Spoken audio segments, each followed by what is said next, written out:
The relief of Thulin. Thulin was under siege, and our supplies were running dangerously low.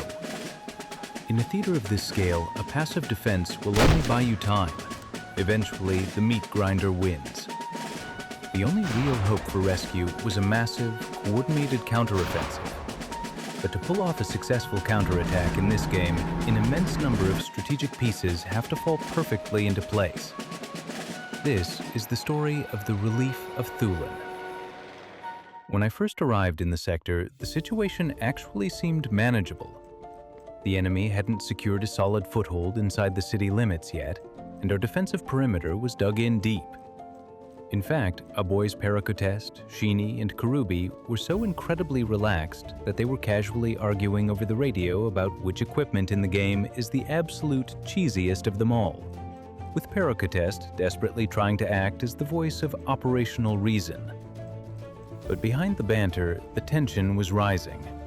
The Thulin Valenciennes depot and the main army base were the two critical objectives we absolutely could not afford to lose. Making matters worse was the bleeding clock of our logistics.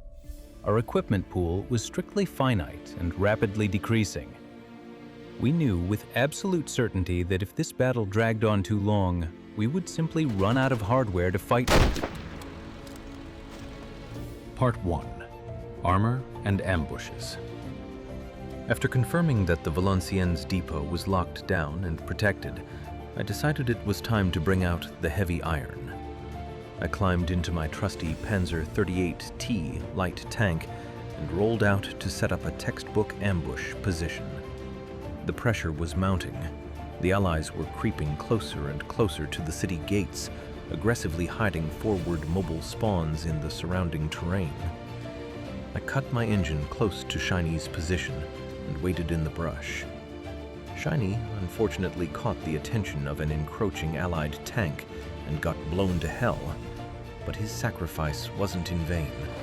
I didn't have to wait long before that exact same enemy tank rolled carelessly right into my line of sight. The 38T might be an older chassis, but it can still pack a devastating punch. I opened fire and cooked him out. But out here, arrogance gets you killed. It might have just been a lucky shot on my part, because a second later, another Allied tank rolled through the hedges and immediately blew me to pieces.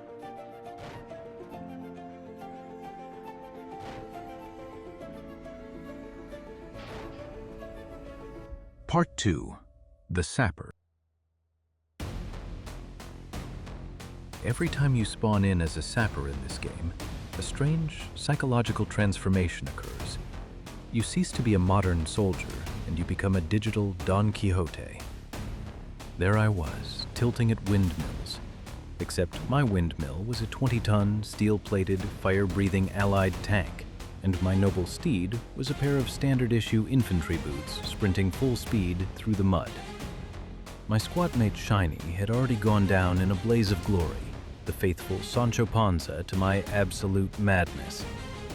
As I watched his spawn indicator vanish from the map, I knew what honor demanded. I clutched my high-explosive satchel charge like a knight gripping a lance, gritted my teeth, and charged blindly across the open fields. In my mind, it was a beautiful, cinematic masterpiece. I was the lone hero, dodging machine gun fire, about to plant the perfect explosive package on the hull of the beast and walk away from the explosion without looking back. The tank, however, did not read the script.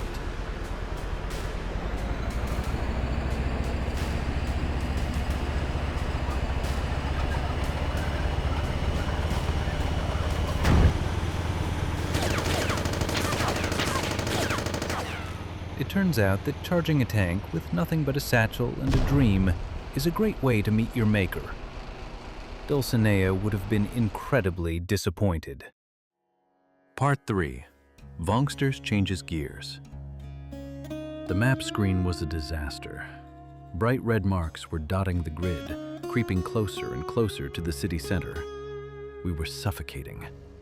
But right when the walls were closing in, Vongsters decided it was time to completely change gears. If we stayed on the defensive, Thulin would fall, we needed a massive counteroffensive to force the Allies onto their back foot. Vongsters laid out the grand strategy. The large, heavily fortified town of Valenciennes lay directly to the west of Thulin, with its supply depots physically connected to Le Quesnoy, Bavay, and the eastern side of the river. The main Thulin enemy firebase was locked down tight, but our scouts noticed that the Le Quesnoy and Bavay firebases were completely undefended. There was our opening. Vongsters jumped into the driver's seat of our transport vehicle, while me, SLPR, and Z-15 piled into the back. We initiated a methodically executed demolition run, rolling from target to target and blowing the enemy firebases to absolute hell. By destroying them, we flipped the grid control to our faction, giving us the operational staging grounds required to launch direct missions against Valenciennes itself. The next phase was pure logistics. We ran multiple rapid-fire missions directly from our newly established firebases, driving out in Opels to drop a network of forward mobile spawns right on the enemy's doorstep. Before we even realized it, the tables had turned. We were officially on the offensive. Part 4. The Streets of Valenciennes. I followed Vongsters deep into the urban sectors of Valenciennes before breaking off to make a solo run on the Bavay depot, hoping to secure our team a permanent, spawnable base inside the city. But I was in a massive rush, and that impatience cost me.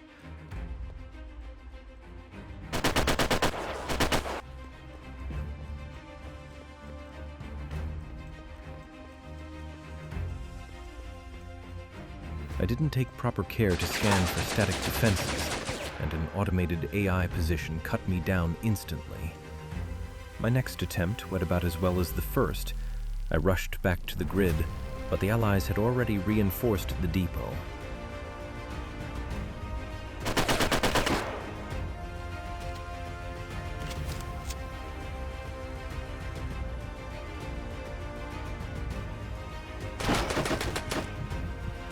The operational order was simple.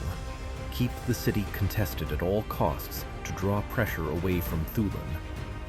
On my third run into the meat grinder, I managed to successfully capture the factory, but as I sprinted toward the next depot, a static AI defender spotted me crossing the open road and cut me down in my tracks. Note to self, I desperately need to stop running blindly across open streets. I spawned back at our secure northern depot to make sure the base wasn't being infiltrated. Sphinx 08 was firmly on duty, flawlessly guarding the perimeter. But, right on cue, a massive allied Sherman tank came rolling aggressively into the base. I managed to pop off 2 quick shots.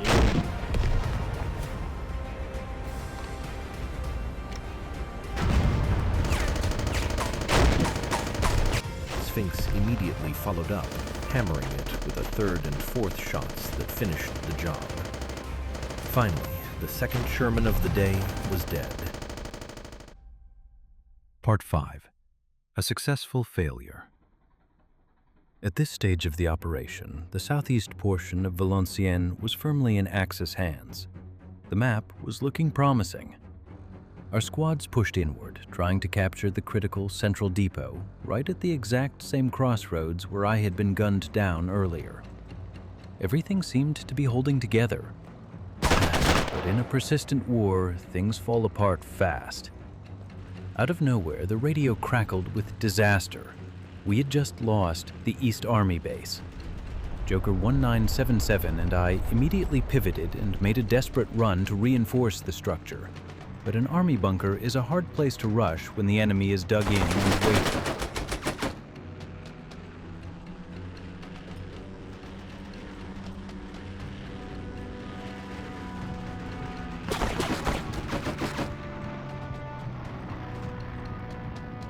Both of us were cut down rushing the room.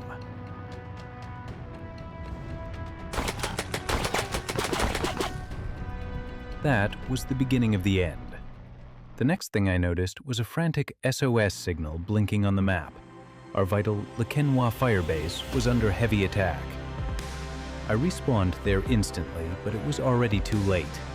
The infantry spawn were completely down, and I was forced to stand there helplessly, watching an allied A-20 bomber roar over the tree line to drop a devastating bombing run directly onto our vehicle depot. Losing that firebase completely broke our operational spine. It wiped out our spawnable positions inside Valenciennes, and the rest of our forward mobile spawns were hunted down and destroyed shortly after. But even though our grand assault on Valenciennes ended in total structural failure, the macro strategy actually worked. By forcing the Allies to abandon their siege to defend their own home turf, the main objective of relieving the pressure on Thulin was a massive, undeniable success. Oh, what a wonderful world.